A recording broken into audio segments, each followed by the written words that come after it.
Bonsoir, bonsoir, bonjour, c'est Congo News 24. Bande Konanga, comme toujours avant de commencer notre émission, nous disons merci à Dieu. Nous disons merci à nos chers abonnés et téléspectateurs qui nous suivent partout dans le monde et en RDC. Bande Konanga, soyez les bienvenus. À la une, chers téléspectateurs, on va commencer cette émission Bandeko sur EAC. Sort de son silence, Bandeko Zassomo, arrivé de la SADC en septembre, et puis cantonnement il y a un 23. Tout ça l'a connecté, peut-être développer une émission là-dessus. Deuxième point chez les téléspectateurs, secret dévoilé Bandeko sur les deux sociétés militaires privées à Goma, Bemba en Russie. Donc, makambo eza minene, o balobaka esi eyindi, eyindakaka. Alors, toko développer mon émission parce que Fachi akendaki te, alors toko yoka, en direct à Russie, ni nezoleka. Troisième point chez téléspectateurs, o balobaka eyindi, Bandeko. Un Français aux arrêts, à Goma, ntambo koyoka likamba kangeli ebolo bakaka, o azaka muta Kagame. Makamwaza minene Bandeko. Alors, kaka na pona tokoloba lisusu Bandeko. Pression eye makasi sur Kagame. Alors, ba Congolais devant l'ambassade de France. Parce que match ici baluki, Kagame faut joba sanction. Tous à la connecter, peut-être développer mon émission là-dessus. Chers téléspectateurs, émission là-dessus Bandi. Et comme étant tout cela ensemble, la situation politique en RDC. Bandeko, toko bande mission na biso na oeleka kina Goma. Et à ce sort de son silence. Bango ba moni était en tout cas, biso komika na SADC. Alors bango mena ba luka ba travail. Mais soko tali oyo, bazo sala, ezak atana rapporte. Congolais, kutu, komi penaki, do ba Congolais kutu basiba bosani bango. Tous mon soutien à la bangoute. Tout comme c'est la cas septembre. Alors, Bayena Maloba et pas Congolais. Balobi biso tous menacé par groupe armé nyonso. O bazako ça la peuple mabi. Mais ceux qui bozako menacé par groupe armé nyonso. Pourquoi bozoko ka 123 dit? Bozo mo ate que et ça zota va na yoron. Azo kende gauche toi zo balukaka même place. Makambo za minene. Alors, bande ko tango to ko kena muzindo to ko tanga yango. Boko mona comment EAC ba Congolais bazo considérer en le soutien. Parce que mission na bango ba perdre oyo do mission ba pesa mo ba seliti. Mokonza mboka déjà zo pesa bango moko. Bo yebi ele kaki déjà to une mission botala ki na moi. Ndenge nini ba troupe na biso baza mena na Gabero. Mais toujours à la deuxième partie à SADC. Alors, maintenant, EAC a sali discours naï, totanga. EAC sort de son silence, arrivé de la SADC en septembre et puis cantonnement. Tout le banan de EAC sort de son silence. C'est mardi 25 juillet, devant les troupes de la garde et de l'administration comprenant les forces armées de la République démocratique du Congo et les forces de défense du Kenya, le général de division de la force régionale Aksa Kigo a salué les efforts en cours pour vaincre les forces négatives d'opération conjointe et réitérer l'engagement de la dite force envers la réalisation de la paix et la stabilité dans la région. Alors que Bango pena bao sala pena Moussa na bango effort makasi. Dans son allocution, le commandant de la force est-africaine a également souligné la nécessité de respecter la constitution du pays hôte lors de l'exécution des tâches assignées dans leur mission au Bapesaki Bango et a appelé les troupes à se concentrer sur la mise en œuvre du mandat conféré de la force régionale conjointement avec les directives pertinentes émises par les chefs de l'État, des chefs d'État de cette organisation régionale. Bandeko, Azoïb Sabatunaye, ete ba travailler na makamakasi baluka ete peuple esa nyokoma lisusu te, mais tozomona kaka 1-23 za konyoko do makambo ezaka 0. Yango wana Afrique Intelligence babwaki bal tozoyana point.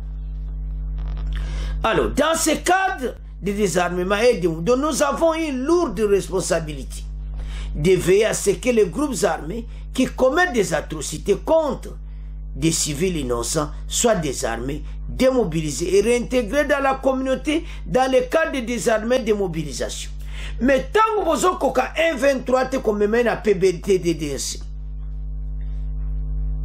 le groupe armé et ça va vendu. Officier na bango makama déclaré ezo pesanga mawa. Non, a déclaré l'officier Kenya au quartier général de la force à Goma. Ya le bien te bazo sala nyonso peuple nyoko mati. Mais so totali ezo leka ezo sala na mawa na pasi. Alors, maintenant faute de dialogue direct avec Kinshasa, les mouvements rebelles refusent de toute mobilisation de ces troupes et paralyse des projets de pré-cantonnement. Yazo loba ka asala nyoso bakota na PDDC. Awa, boyebi Afrique Intelligence babimisi tweet. Tweet ango ezaki leo na tongo. Balobi boyi. Malgré les efforts de plusieurs organisations internationales de mobiliser les soldats M23, savent être au point mort à cause de l'impossibilité d'un dialogue direct avec Fachi. Bino kutuko, mawatrona bino. Alors, bande kobotala, comment processus à Nairobi et à l'Afrique? Alors, Tomeka, ko discuter makamouya et assez. Chers téléspectateurs, c'était hier, le mardi, conférence de presse. À Goma. Balobi Kibamba liwana ponako, pekisa ba groupe armé nyonso. Batika konyoko la population et puis bakota na mouvement PDDC. Ali peut faire l'engagement malamba respecter constitution et DC tout ça. Mais na dernière minute total est-ce que M23 de bon bazolo wa ke cantonnement. Tu te bimi na tongo ya Afrique Intelligence et lobby et lobby boui. So du tatanga yango. Ba lobby que makamunyo se a paralysé parce que M23 aliko que le cantonnement taliba solo là na gouvernement congolais. Les panthères baza même na mandani na kosola na ba kontina biso. Afrique Intelligence a panzi ba omba ma bisi secret. Et c'est où makamba solo baba osana ba okokelo côté. Que bazo ça les faux ba groupe armé nyonso ba kene na cantonnement na PDDC. Mais wapi yango bozo koka 1-23 tepe boko sana binoti. De toute façon, ils sont au courant que bazo kene ba on a septembre. Eza mawa. Alors, wana et à cette otika on a bino. Mais boye beta Afrique Intelligence va bisi déjà tweet que batoyo 1-23 bazana besoin basolo la gouvernement. Chose oyo eza impossible et ça ne se fera jamais. Donc il est directement na SADC. La SADC bandiko na troika décision quoi qu'il est 11 déjà et ça en cours parce que boyebi était les monsieur les qui te loba qui ont déjà kozongelati ba troupe na so bazakuna na Gabero soko landa ki angote kenene mission autre tchaki avant midi tala yango okomona comment baza kuna ensemble pour un exercice il y a communication. Donc SADC est comme problème. Maintenant problème nana zo supporter SADC. L'organisation SADC bazana devoir faire des CP à Koutiapembo, c'est-à-dire au mona SADC et ça n'a pas règlement d'intérieur d'un bon déjà la loi SADC quand un pays est attaqué binonyonso il faut attaquer pays. Donc comme nous sommes attaqués par les Rwandais, il faut passer l'intervention à Est pour l'agression rwandaise. Donc, arrivé na bango comme imminent. Tout a été déjà décidé. Et puis, boye ba ete mokonza mboka, aza le président ya SADC en exercice. Donc, makambo eza facile. Alors, bandeko, totanga. SADC troupe de déploie du Congo, bandeko. Le 11 juillet, le chef d'État congolais Félix Tshisekedi prenait part au sommet extraordinaire de la Troïka, des chefs d'État et des gouvernements de la communauté développement de l'Afrique australe SADC sur les modalités de déploiement des troupes de la SADC dans l'est de la RDC dans la suite des échanges qui ont déjà eu lieu lors des précédentes réunions de la Troïka.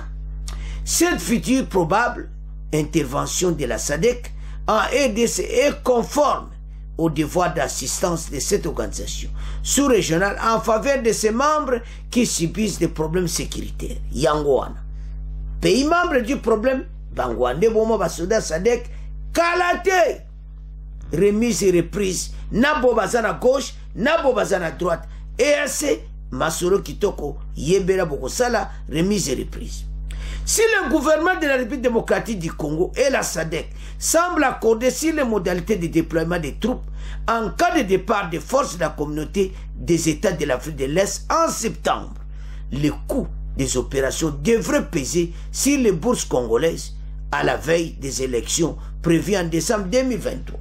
Bah, le BT, à la veille des élections déjà, tu as dépensé pour la troupe Oyo, na RDC, c'est-à-dire Bisopé, tu as tiambo. Alors, bandeko dossier à est ko ezana makambo ebeli boko yoka na émission na deuxième partie na deuxième point ndenge nini ba troupe étrangère au basé par biso et à secret dévoilé métozo ya wana. Alors maintenant SADC en route tout développé bandeko to tangi déjà le 11 c'est katamana mais awa bazo za la déployer biso balobi si kuna bango c'est-à-dire RDC pa otia mbon soto comprendre encore na makambo ya est fatia to combien mbongo ebima makambo ezali bandeko pays oyo ezozala délivrer kimi ezokota na est nazotala bandeko ya Congo so na tali bana me bozo comprendre ndete match yango match ya est fatia sa beta yango déjà match ici ba gagnant déjà c'est les gros na accomplissement kaka pourquoi to solo ba bon makambo za minute zo ya po mibale. Alors bandeko maintenant et bani clairement était EAC bazo quitter en septembre et puis le 8 septembre beaucoup mona ndeni bako sala remise reprise. Et c'est sengo était makambo ici la passe sur ta aventure à EAC. Mais makambo le bien de kotanga ngwa bakosi passe bazolo baki bazolo ka tout ba groupe armé monter au déranger population mais entre temps un 23 zo continue ba aventure na yazo bundana ba wazalendo azo tia désordre na est. Alors bakonzi ba juba décision moko makasi était masolo et aussi là avant élection, c'est-à-dire le 8 septembre SADC nakoma donc eze sous makambu ya gauche droite mais boye ba été na moment où il y a élection batu bazoya na ba fausse information bande ko to pesa ba information à solo. Donnons un exemple. Oh Marc Kabunda bimi wapi Kabunda ngwabimi Kabunda za na prison ba Congolais to pesa be info ya solo ya to esande kwa so za la démission nano s'abonner te s'abonner po bana ko rater ba makama kitoko a pombala monka to tinda mamozi ya donc awa ezaka vérité. Avançons. Sikoyo force à SADC ba ko sala déployer donc makambo e bongamina bandeko toza la serena moment où il y a élection makambo ko ya ndenge na ndenge mais botia na mutueti est que ça déjà délivré et logo tikali kaka accomplissement na déjà la stratégie déjà délivré tout comme zela ka to mona na miso Alors, bandeko nanga, tokomo tika dossier à EAC na SADC na maboko na bino botanga yango bino moko boyoka vérité. Tokomo kende na deuxième point. Bandeko tokomi na point na biso o banubaka eyindi. Dossier oyo bandeko ezali oyo ya ba militaire.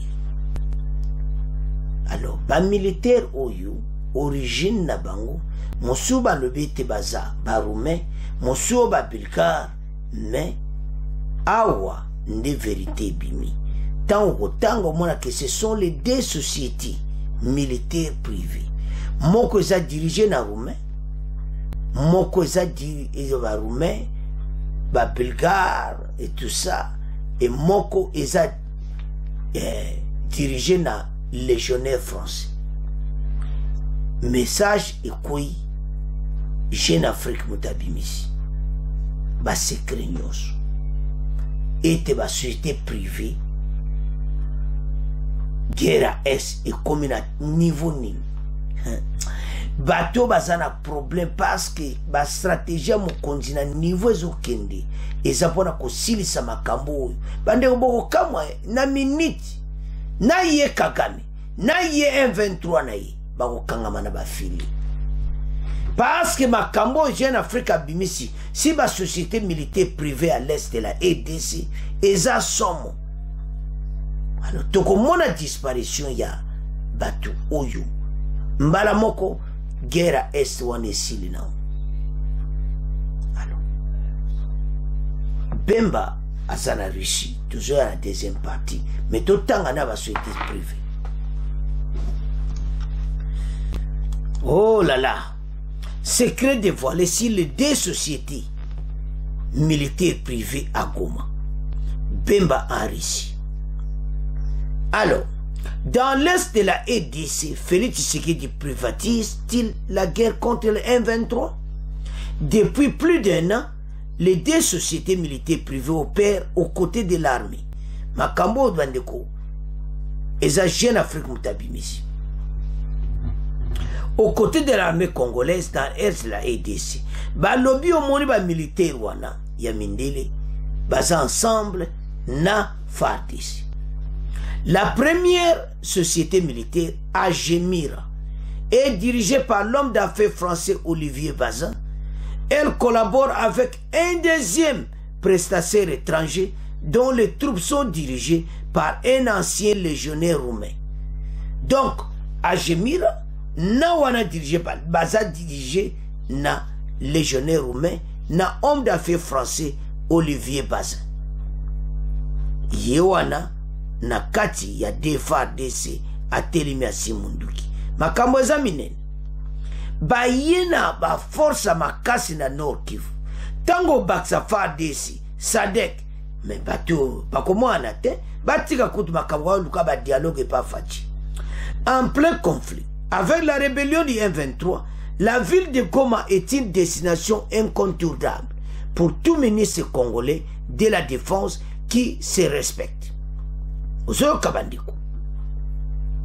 Nommé fin mars à ce poste, ô combien stratégique, Jean-Pierre Bemba laissé mieux que tous. Le 12 juin, il embarque en jet privé en direction du chef-lieu de la province du Nord Kivu, Yewana. Masolo naba, Batouana nyonso, oyo ba société militaire privée. Au programme, une réunion avec les officiers des forces armées de la EDC et une visite sur le front à Kibumba et à Sake. Donc, makambo eza osakanati. Bemba yemo déjà yebi ezo le kanatere akene yemo kosola ba société oyo militaire privé. La visite est largement médiatisée. Les flash récipients, les caméras immortalisent les moments. Aux côtés des militaires congolais, au cœur des collines verdoyantes du Nord Kivu, on remarque la présence de plusieurs hommes de type européen. Ils n'ont pas forcément tous l'air très heureux d'être là. Mais leur présence est en soi un petit événement. C'est la première fois qu'ils apparaissent en public, à côté d'un officiel congolais, depuis que leur présence dans l'Est du pays a été révélé en début de l'année. Bon, et bien, en début de l'année, Afrique Intelligence m'a mis cet article que la société privée Bazana Est. Alors, maintenant, c'est sous sécurité. Bah, comme nous avons en public depuis Mokolo, Bemba Yaki, bah, mi bimedicina. Donc, et c'est sur les cambas privés. Alors, nous avons en anglais, bah, ça va contracter do batoyo, boyoka na bango, na ba contrat, oyo, musala ba usana Est. Bandeko, toza jana bibunde lebele, makambo ebele zo senga pe ba expert pe ba zakat na biso. Alors, maintenant, ba société privée oyo, oyo ba memeli biso eza force a kusakanati. Tombo sano et lo que c'est important ça armement oyo maintenant to komina. Alors ba contracto bangoana ba kombazo travailler bazawana. Alors, soko tali bazolo bake ba foreign private military contractor flat into Nord Kivu. C'est-à-dire ba société étrangère minier et militaire, je m'excuse, bazaka kana Nord Kivu. Bemba azo soula na bango. Tout ça kuyeba ndeni misale zokende. Wana première partie tokoloba yango ensemble, totanga deuxième partie. Bemba zana richi. Le président de la République démocratique du Congo ne fera pas le départ de Saint-Pétersbourg, ville russe située à 635 km au nord-ouest de Moscou, qui accueille du 27 au 28 juillet 2023 le deuxième sommet Russie-Afrique. Félix Tshisekedi fait représenter par son ministre de la Défense, Jean-Pierre Bemba. Selon Tina Salama, porte-parole du gouvernement congolais, c'est indépendamment de sa volonté qu'il ne participera pas à ce sommet qui vise à favoriser une coopération et des partenariats mutuellement bénéfiques entre la RDC et le continent africain. Pour des raisons indépendantes de sa volonté, le président Tshisekedi n'a malheureusement pas pu effectuer les déplacements en Ukraine et Russie, où se tient le sommet Russie-Afrique. Donc, Alga Kende, Péake na Ukraine, mena Bemba a Kende Russie, après Kende na Ukraine. Pense Fatia Tindi. Il s'est fait représenter par son vice-premier ministre de la Défense, Jean-Pierre Bemba, a-t-elle annoncé. Donc, Bemba a Kende na Russie, pena Ukraine. Donc, mais pas ma kamboza minene. Bon, si on va force à boyer, bino ba pantin à M23, boya koloba keo, dialogue na gouvernement. Tala. Toto solo lango. Bande konde to tangiwa, bo tala bino moko. Tozana force. Il y a des sociétés militaires privées, voilà, mise secret, ça n'a pas en coulisses. Jeune Afrique a Pandian. Alors, c'est 25. Donc, et Bimi, et c'était hier, nouvelle couille. Était, et causait officiellement des sociétés militaires privées, dirigées par les légionnaires français, en collaboration avec un autre légionnaire roumain, baso dirigé. Alors, ozo leka menana est ba konzi bazaka umba kutu makama ba M23 ba dialogue baliku goyo kona matoiti ils seront écrasés. Mon konzi na bango pe a comme na pression toujours na poisuka bandeko tala yebisa munyo nyoso na azana émission te ayanoki un militaire français, je m'excuse, un français bakangi tambo mwana makamba kangi bolwaka waza mutakagame makambo za minene o balubesa ya koyinda ne mission ese baninga baya komona un français nde bakangi aosaka ba faire Kagame. Avance. Alors bandeko Bemba na Moscou. Et puis, on ne peut pas Ukraine parce que Fatia n'a qu'une Ukraine et Moscou. Donc, le même déplacement, Bemba soit ici, ma solo ya Moscou, n'a pas arme, ma solo tout, ba arme, ni no peut somba, ba kamwe bele. Allez, on quitte la Ukraine. koyeba oyo ezoleka ndeni Ukraine pa azaki attaque.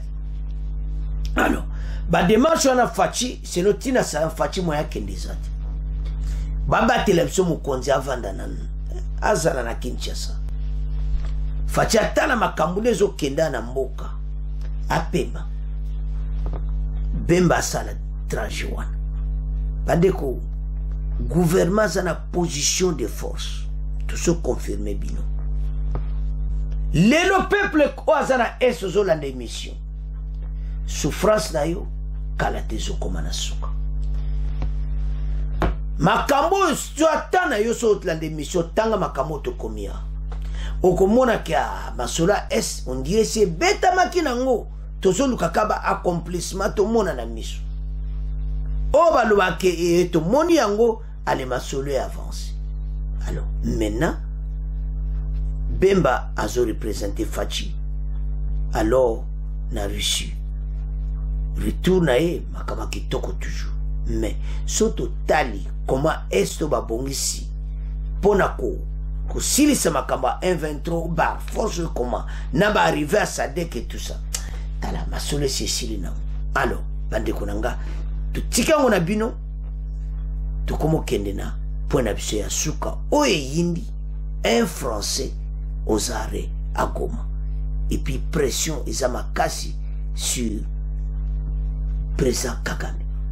Chers téléspectateurs, to komi na point na biso oyo partout et panzani na Goma arrestation ya un français. Mais avant to ya na arrestation wana bandeko tokoloba nano sur président rwandais. Pression eza ya kosaka na ngoti population akenaki devant l'ambassade. C'était hier mardi.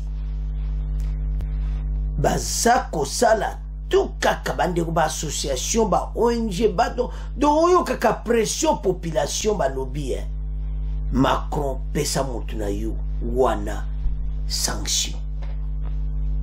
France a commis la pression au Sakanahonte jusqu'à ce qu'ambassadeur à Mongoawa dont a moni pena ki makambo eminen.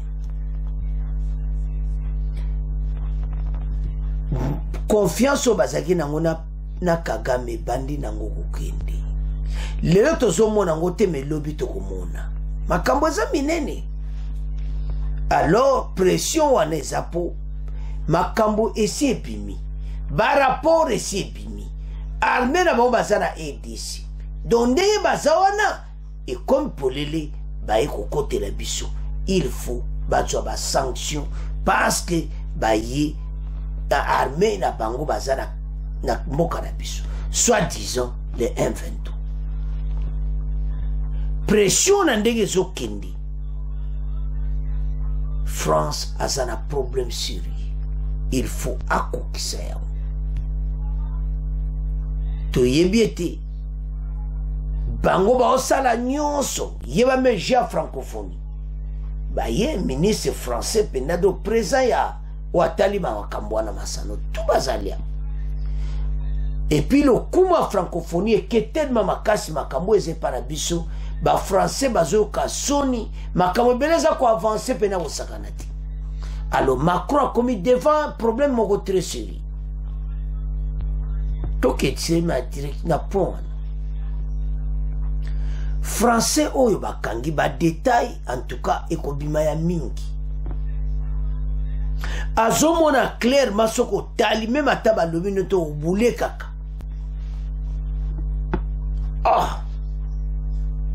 yo ba oro yo ozwi yango wapi bandeko tala ba groupe armé makambo oyo président Rwanda azosala na este ekobima na bele na poisa bakange français oyo na ba o n'aéroport à Goma azolela comme na Stéphane ba pesier 5 ans de prison et puis mozinda masolo ata okomona kaka bazo coopérer na ba président rwandais ba kopa ba ora président rwandais zo tekango partout ba ora na sombio kaka wane pa bato ya président rwandais ba M23 bato wana to bazawa ba sombike pa na bango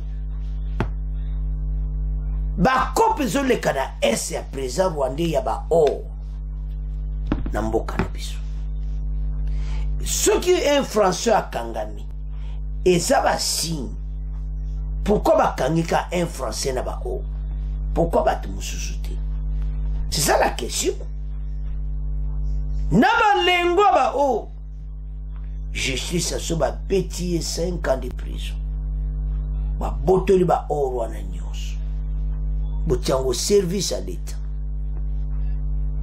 les présidents rwandais mboka nezo kana ba affaire boy yango zomona botozolo ba occidentaux corrompus bon eza baza c'est les business eza ensemble yemoko gouvernement na bango pe ba cop na bango donc zomona makambo eza mawatro metotanga oh là là ce n'est pas possible. Siégeant en matière répressive, un Français aux arrêts à Goma. Boyoka bandeko. Pour eza grave. Parce que l'arrestation ya boyi. Eza sakanate. Et puis pression si Kagame. Toujours ya. Siégeant en matière répressive au second degré, jeudi dernier, en audience publique foraine, à la prison centrale de Goma, Dimonzenze, la cour d'appel du Nord Kivu a condamné Janessini Stéphane, de la nationalité française, qui avait été arrêté le 25 juin dernier à l'aéroport de Goma par les services d'antifraude et services de renseignement. Janessini Stéphane tentait de voyager avec des lingots d'or. D'une manière frauduleuse, il a été condamné à 5 ans de servitude pénale principale et amende de 480 000 $ américains. Bon, pambe pana bango, ba trafiquant. 480 000 $ américains. Amende bakateli. Azole là. Payable en francs congolais, peine infligée par les juges au premier degré avant d'être confirmé. Il est aussi interdit de séjourner et de se pendant une période de 5 ans après l'exécution de la peine. Bon, mais quand on doit copter ça, la peine à prison. Mais prison peut acquiver. Boti ndigena kisasa na makala. Pona makala ko kimate, mais na kuna ko futa mona alembala mo akoti Rwanda. Janessini Stéphane était poursuivi par la justice congolaise pour des infractions d'achat et détention illicite de substances minérales, fraude, douanière et blanchissement des capitaux. Botala. Français, oh, azolela. Bolanda kolela na yewana te. Bobeta e pena, abeta pena 5 ans très propre. Mais botinde na makala. Po, nazomona na Goma, yaya oyo abandiko. Aokimate? Alors, sur total ba trafic à bout. Et ça va trafic na ba président rwandais kaka. Les réseaux des citoyens pour un avenir tous a organisé mardi 25 juillet un sit-in devant l'ambassade de France à Kinshasa pour exiger la France des sanctions économiques et financières contre le Rwanda. Pays agressé de la RDC, les manifestants ont exigé des sanctions contre le président Paul Kagame et les dignités de son régime et demandé l'isolement diplomatique du Rwanda en tenant compte de la sphère d'influence de la France, a expliqué le coordinateur RCA Marcel Basilimbe. Kagame, il faut pas isoler. Pression ezoya bande ko ba pression ba otia mikolo oyo bazana problème sérieux. Tomeka ko dépasse bazana devant sit-in ya ambassade ya France était nande makambo essayer bani ba pesa ye pende yango to développer. bande koto tangi sona bandi na point ya un français wana balongoli na prison na Goma batinde na Kinshasa bangonde batu basa bakop na président Rwanda ya ba or oyo biso bandeko na biso baza kokufa mais prison bakatela amende falata 1 million de dollars bakatela moitié à 1 million 480 000 dollars et puis après prison à 5 ans à Koko vendre sous na aide c'était ba refoulé na France. Botala ce qui se passe à l'est biso kuna bandi kuna so baza kokufa ba français baza ko sala ba kopa ba or na ba président rwandais kuna bazo yiba or yiba or na jebele bele wana wapi eza wa delengo non bandiko totala alors tambo mona biloko aboyi eza pena doko tsala bazoye prison na makala kuna kokokima koti mamo Rwanda po bayiba ki piso pe il faut to sanctionner bango alors bandeko la pression o eza likola président rwandais mikolo eza makasi akenda su ba réunion me union africaine ti amona su na ba réunion to ba président to yebite na Russie kuna so okende mena asira ko okende ya fachi pa kene Russie amuti a commis un problème sérieux donc yaya azomona pena ki azalashi mena ba komoti a pression makasi kola Macron France a banane sanction wana on y a pesapi parce que c'est trop bazo sala mabena mboka na biso président rwandais azomona soutenir ba circuit bande kwa sana situation difficile bolake mission auto sala kike na Belgique ba Belge pena ba sanzi ba le ba assassina na ndenga bomaka ba ambassadeur na écoute ba obenga na donc son total biloko aboui président rwandais za isolé mais ba condamné ye ba acte wana nyonso bozo misa ba secret ne biso lingi condamnation directe alors biloko monsieur zo freiner ba condamnation zani nde ba kangi français o na ba or alors les affaires ba wazo sa ba faire na président rwandais moi ba condamné été mais ba yebi ki basi ba baye ba kumotinda ba particulier ba sala ba business alors surtout tala biloko abou ezo senga ba condamné ye peine moko makasi ya bato nyonso bazo sala mabena est ba sanction ya contre le président rwandais na ba dirigeant na ya ba congolais ba ye sit in devant l'ambassade alors bandeko to landi biso nyonso so to résumé point yo au moins clairement était occident